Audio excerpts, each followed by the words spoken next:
Hey folks, good Friday evening to you. It's Good Friday actually.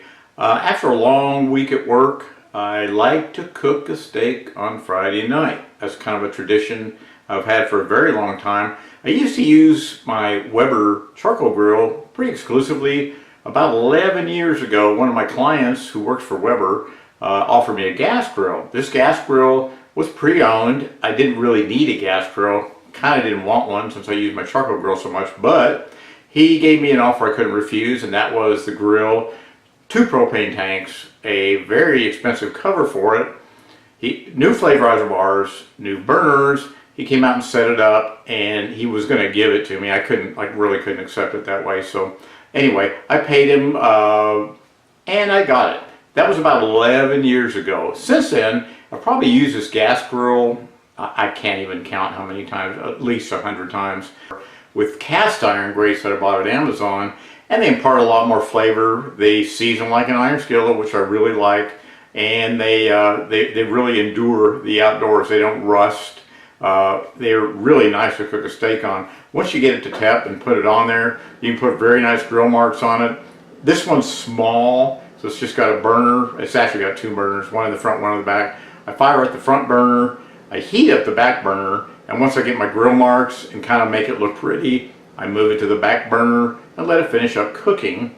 Then I bring it inside and wrap it in foil so it can rest. So, in a moment, I'm going to show you how I season this steak. It's really the sister steak to the one I did last week on the Weber, but it's a really beautiful ribeye cap, and they make the ribeye cap by cutting the cap off and actually rolling it. Somebody asked me why there's string on it. There's string on it because it's not really a full body of a steak. It's actually part of the steak that they wrap into a circle and secure with string, and then they present it to you. And it's really delicious. It's, again, I got this at Costco.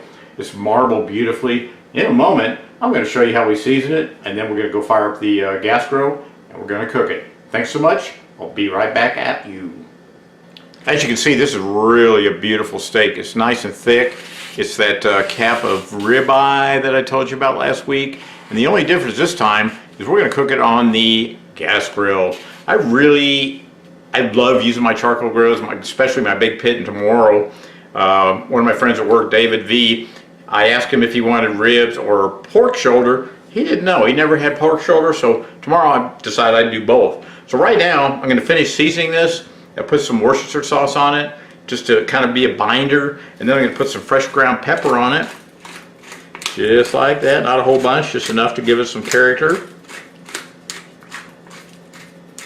And my other favorite thing to put on beef is, as you know, kosher salt.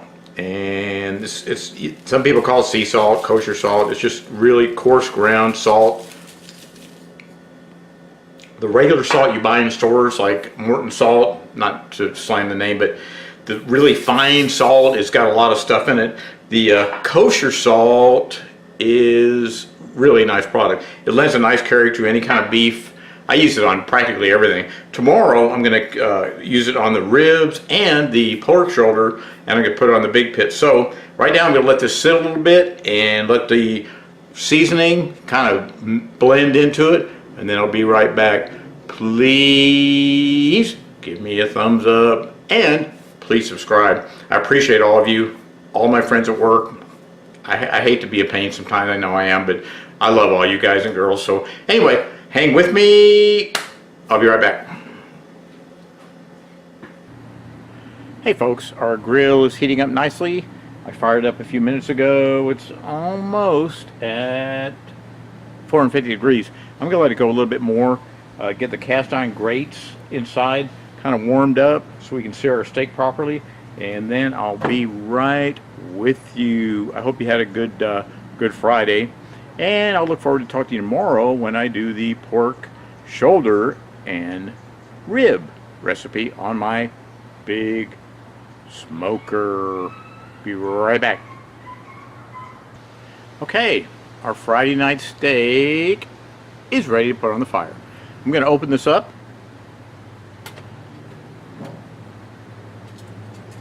These cast iron grates really work well.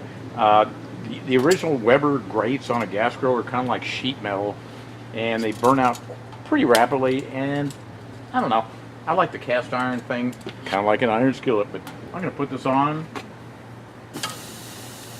about 5 minutes, and then I'm going to pull it off, turn it, and let it roll.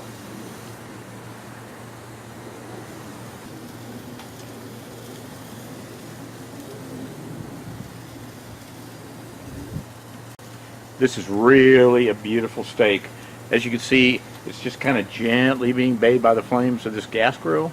And in a minute, I'm going to flip it around and turn it about 90 degrees. So it gives us some nice grill marks. That's kind of an aesthetic thing. Doesn't help it taste any better or worse, but I kind of like doing it. So I think we've got our grill marks established. I'm going to flip it over and let it do the other side.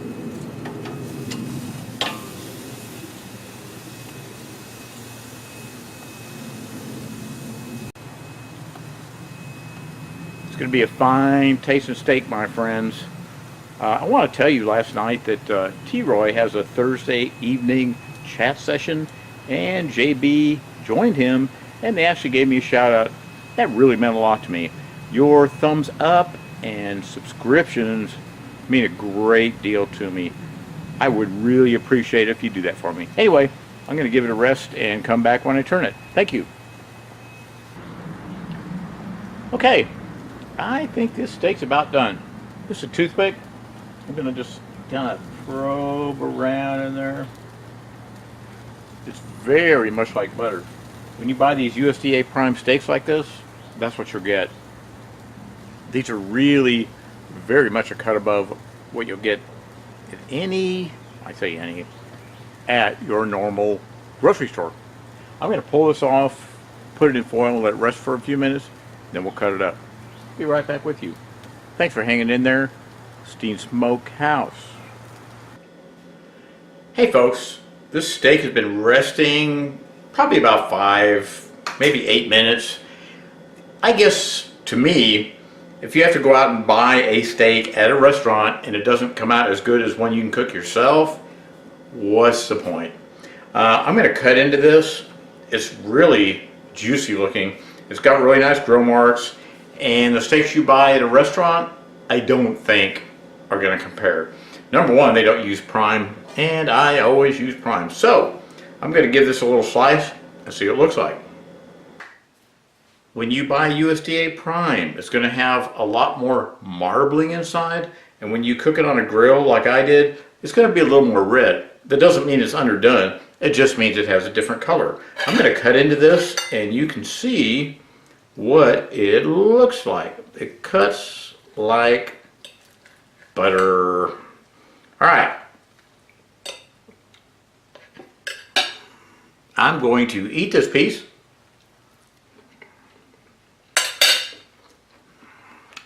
This is amazing.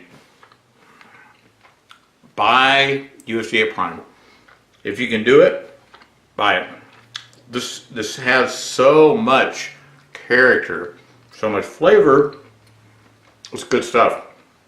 I think I'll have to have another piece, actually.